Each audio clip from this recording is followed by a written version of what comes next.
जिस तरह से बच्चे ने मैडम का नाम लेकर ये कहा कि कुछ शर्म करो, इस बात ने बहुत सारी बातें उजागर कर दी। पहले तो ये जो दोनों हैं, ये दोनों कितने पढ़े लिखे हैं और कितना इनके अंदर मैनर्स है, कितनी सिविक सेंस है, वो सारी चीज़ें दिखाई दे रही है। इनकी एजुकेशन है कहाँ? बच्चा क्या ऐसी बात ये खुद ब खुद कह देगा? और कौन सिखाएगा बच्चे को ये सब बातें? मतलब कोई बच्चा अपनी माँ का नाम लेके ये कहे कि तुम कुछ शर्म करो, क्या आपको लगता है ये छोटी बात है? क्या छोटे-छोटे घरों में जहाँ एजुकेशन भी नहीं है, क्या वहाँ पर भी बच्चे को ये आज़ादी है, छोटे बच्चे को, कि वो अपनी माँ का नाम लेके ये कहे कि तुम कुछ शर्म करो? बच्चा भी कोई 10-12 साल का बड़ा नहीं है, बच्चा अभी सिर्फ़ और सिर्फ़ 2 साल का है और एक्यूरेटली बात करें तो वो 2.5 साल का बच्चा है। इस 2.5 साल के बच्चे को जो गाना भी सिखाया है कि पापा कहते हैं बड़ा नाम करेगा, वो भी सिखाया गया है, सीखा नहीं है अपने आप ही।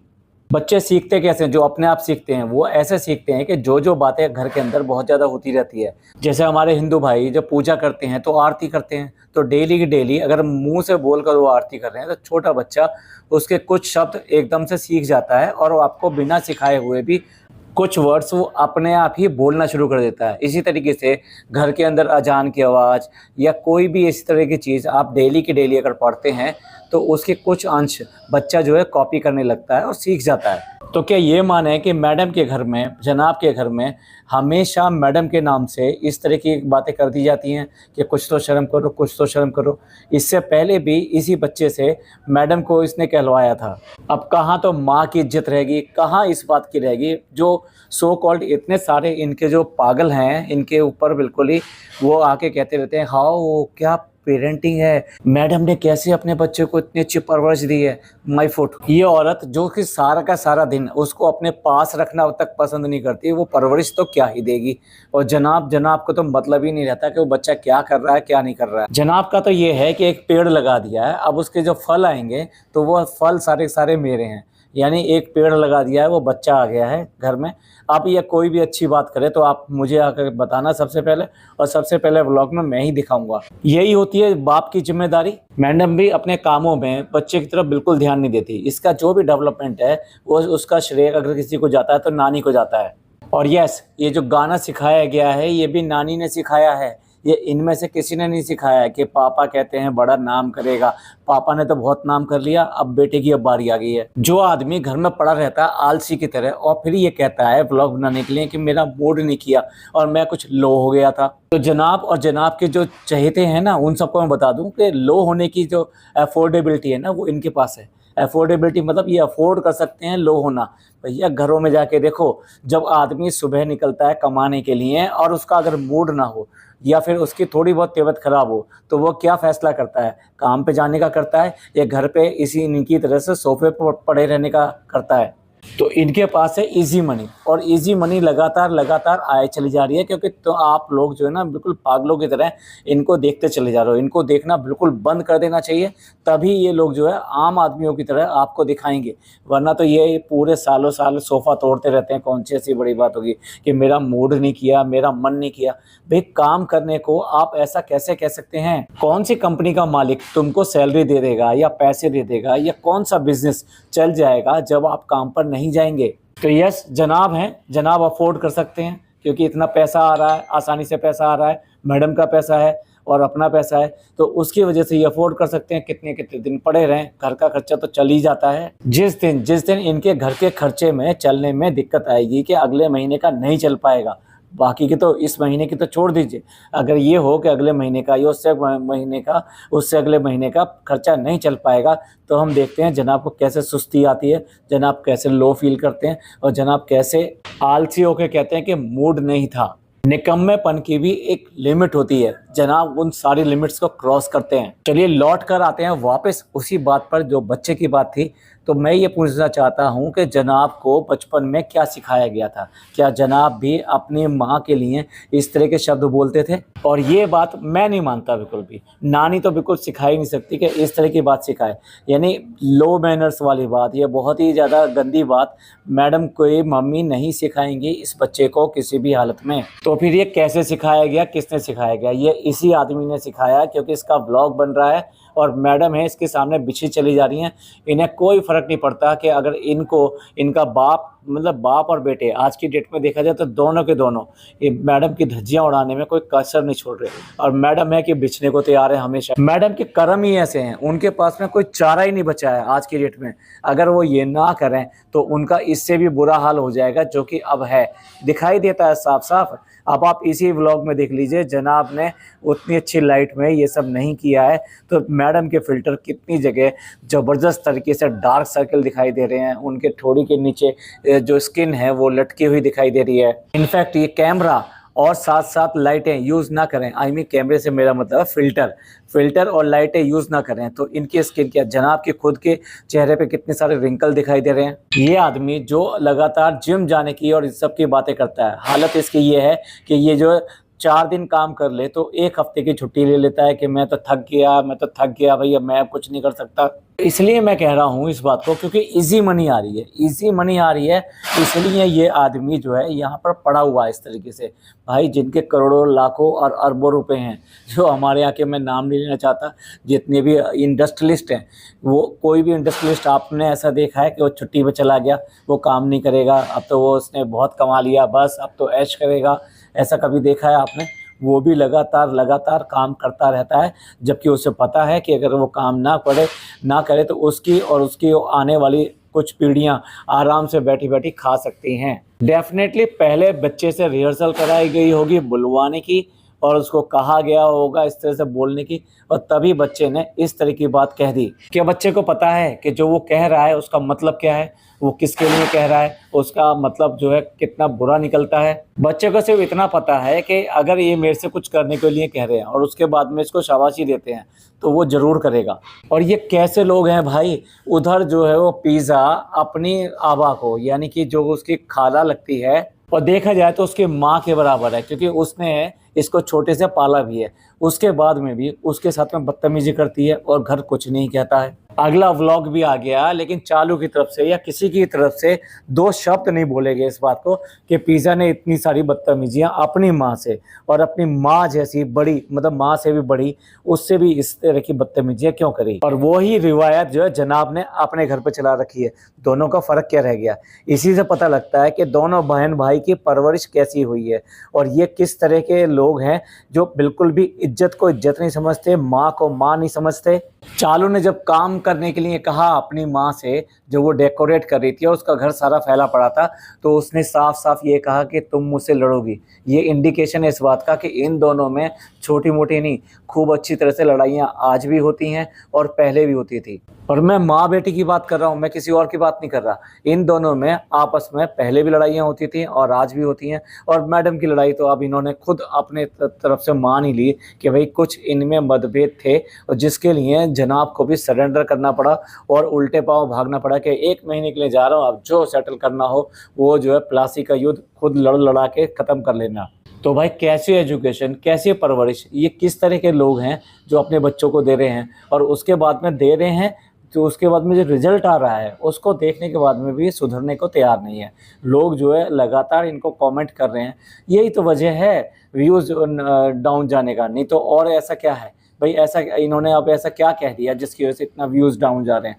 लोग बाग समझते जा रहे हैं कि ये जो कर रहे हैं ब्लॉग में दिखाने का, वो सिर्फ ढकोसला है, असली नहीं है। चलिए आप लोगों से एक बात और पूछते हैं, आपको क्या लगता है कि मैडम वास्तव में अपनी एनिवर्सरी डेट भूल गई? ऐसा कभी हो सकता है? कोई भी लेडी, चाहे कोई भी क्यों ना हो, मतलब उसका कितना भी डिलीवरी आफ्टर का पोस्टमार्टम जो भी है वो सब कुछ हो जाए, लेकिन उसके बाद में भी क्या वो अपनी एनिवर्सरी डेट भूल जाएगी? ना, मैं नहीं मान सकता भाई। घरों में लड़ाइयाँ ही इसी बात की नहीं होती हैं कि हस्बैंड एनिवर्सरी डेट भूल गया, बर्थडे डेट भूल गया, इसी बात की लड़ाइयाँ होती हैं। और हस्बैंड हमेशा से इसका खामियाजा भरते चले आए हैं, आई मीन पेनल्टी भरते चले आए, यानी गिफ्ट तो देना ही देना पड़ेगा, साथ में पेनल्टी भी भरनी पड़ेगी।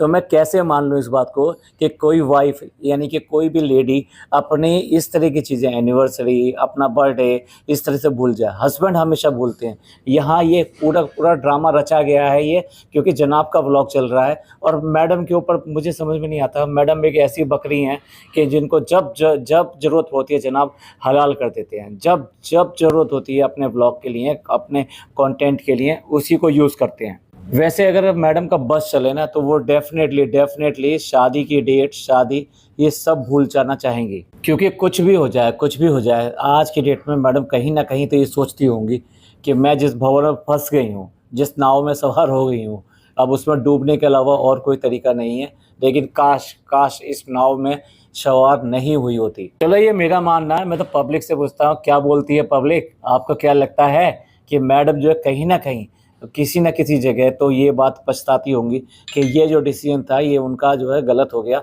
और अब ऐसा फँस गई हैं कि वो चाह कर भी इससे बाहर नहीं निकल सकती।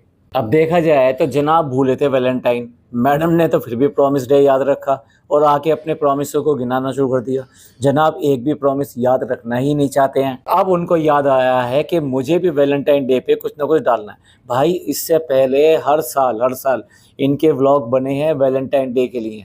ऐसा नहीं है कि इन्होंने नहीं बनाया, लेकिन इस टाइम में व्यूज़ बहुत डाउन है। तो इस बात का रिस्क लेना कि अगर वैलेंटाइन डे मनाते हैं जो इस्लाम में जायज़ नहीं है, तो फिर किस तरीके से पकड़े जाएँगे और उसका असर जो होगा वो रमज़ान के व्यूज़ पे होगा। अब आप देख लो, चालू और फ़नी चुपचाप निकल लिए साइड में, उन्होंने कैमरे के सामने अपना वैलेंटाइन दिखाया नहीं, लेकिन बता दिया कि हमने वैलेंटाइन डे मना लिया। बहुत चालाकी से, बहुत सफाई से उन्होंने इस बात को निकाल दिया। तो जनाब को व्लॉग के लिए वैलेंटाइन डे समझ में आ गया और गुलदस्ता लेके पहुंच गए मैडम के साथ, और कहाँ पर? डिनर करने के लिए। भाई डिनर पे जब बाकी सब हो सकते हैं तो जो और बाकी रह गए उनको भी ले जाते। वैलेंटाइन डे मनाना था मैडम के साथ में, लेकिन मैडम के साथ में वो सारे के सारे अपने टीम को भी लेके पहुंच गए वहाँ पर। क्या है कि ये दोनों आपस में मुझे नहीं लगता कि एक दूसरे को बर्दाश्त भी कर पाते होंगे। ये सिर्फ और सिर्फ इसी के लिए करते होंगे, ब्लॉग के लिए। अदरवाइज जो न्यूज़ है वो यही है कि मैडम अपने कमरे में और जनाब अपने कमरे में, जनाब अपने सिगरेट और मोबाइल के साथ खुश हैं, और मैडम अपने, अब मैं डॉट डॉट डॉट कह रहा हूँ, मैडम के शौक जो है वो अब आप समझ जाइएगा। अच्छा पढ़े लिखे कितने हैं, कितनी इनमें तमीज़ है, कितनी एजुकेशन है, वो उसका जायज़ा तो अभी ले लिया, एक जायज़ा और ले लीजिए। अब जाके मैडम को पता चला है कि घर के अंदर जो ग्रीन प्लांट हैं, जो ओरिजिनल प्लांट हैं, उसको लगाने से घर में क्या फ़ायदा होता है और उनको लगाना चाहिए और क्यों लगाना चाहिए, ये सारी अकल जो है मैडम को अब आई है, जब वो 40 प्लस हो गई हैं। आज उन्हें एहसास हुआ है और उसके लिए वो जो है जनाब से हेल्प मांग रही हैं। जनाब जो अपने सोफ़े से उठते नहीं हैं, वो जो है प्लांट की देखभाल करेंगे। ये कोरा ड्रामा है, इनका कंटेंट है सिर्फ़ और सिर्फ़ ब्लॉग के लिए। कुछ दिन तक ये पौधे दिखाई देंगे, उसके बाद में ये भी साफ़ हो जाएँगे। इससे पहले चालू ने भी तो कंटेंट बनाया था कि वो भी अपने बालकनी में एक असली पौधे लेके आए थे, हम भी फ़ील करना चाहते हैं, हम भी फ़ील करना चाहते हैं। आज की डेट में वो पौधे हैं कहाँ? वो कहाँ हैं जिस पे नींबू लटकते थे? तो एनवायरनमेंट के लिए इनका जो कंसर्न है वो सिर्फ़ और सिर्फ़ दिखावा है, इसके अलावा कुछ नहीं है। इसके अलावा आप देखो कब से ये लोग जो प्लास्टिक्स यूज़ कर रहे हैं, ख़ास तौर से मिनरल वाटर की जो बॉटल्स यूज़ करते हैं इतनी सारी, हमेशा बॉटल के थ्रू वो वाटर लेते हैं। मतलब जो भी इनटेक है, ये नहीं कि एक लगा लें अपने यहाँ आरओ सिस्टम और उससे पानी लें, लेकिन इतने सारे, ये भी नहीं, जार भी नहीं लेते हैं। ये सिर्फ़ और सिर्फ जो 1 लीटर और 500 ml की बॉटल्स होती हैं वो सारा सारा लेते हैं। तो कितना प्लास्टिक ही अपने घर में इकट्ठा कर रहे हैं, कितना प्लास्टिक बर्बाद कर रहे हैं। और ऐसा भी नहीं है, लोगों ने अक्सर इनके व्लॉग्स के नीचे इनको कमेंट किए हैं, भाई उनको तो ये जेलसी वाले मानते हैं। अगर ये इन कमेंट्स को देखकर अपना रिएक्ट करते तो आज इनका ये हाल नहीं होता। आज अचानक ही व्लॉग के लिए मैडम को जो पौधे याद आ गए। हाँ, पौधे के लिए एक गार्डनर ज़रूर लगा दिया है कि जो लंबे टाइम तक चल सकें। देखने वाली बात यह है कि वो गार्डनर भी कब तक काम करेगा, या उसे काम करने दिया जाएगा या नहीं करने दिया जाएगा, या जैसे इनके एटीट्यूड है उसके बाद में वो भी छोड़कर यहाँ से भागेगा। और मैडम ने तो इस बात का जो है अब 40 साल के होने के बाद में समझा कि रियल प्लांट जो घर के अंदर होने चाहिए, लेकिन नहीं, अपने 2 साल के बच्चे को ज़रूर सिखाएंगी कि ये प्लांट्स की क्या अहमियत है और उससे प्लांट की देखभाल कराएंगी। एक लेकर आई हैं, इतना बड़ा कैर लेकर आई है वाटर करने के लिए, वाटरिंग करने के लिए। आपको लगता है ये बच्चा कभी यूज़ कर पाएगा? भाई बच्चे को ही अगर सिखाना था तो बहुत छोटे छोटे भी आते हैं, वो छोटे छोटे लेकर आते और उसके हाथ से डलवाते, पौधों में पानी डेली की बात करें तो बहुत ही कम चाहिए होता है।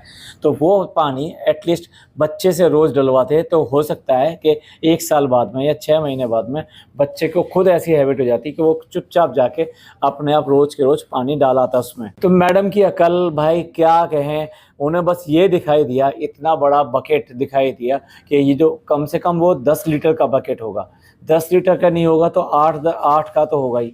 तो इतना बड़ा बकेट कौन उठाकर पानी डलवाएगा? इसका मतलब बच्चे को अगर पानी डलवाना है तो मैडम वहाँ पे सही हैं। अब मैडम के पास इतना टाइम है, मैडम के पास पौधों के लिए टाइम है, मैडम के पास बच्चे के लिए टाइम है, मैडम के पास वाटर देने के लिए टाइम है। अरे जिस घर में हर आदमी के पीछे एक नौकर पे नौकर लगा हुआ है, उनको चाय, पानी, कपड़े, खाना कुछ भी हो वो देने के लिए, बनाना तो दूर की बात है, हर काम करने के लिए, इनको हिलने की ज़रूरत नहीं है, सब कुछ इनको चेयर पे, इनके बेड पर, इनके सोफ़े पे वही सब मिलता है। उन लोगों से आप उम्मीद करेंगे कि वो इन पौधों की और इन सब की रक्षा करेंगे और इनको अपना टाइम देंगे।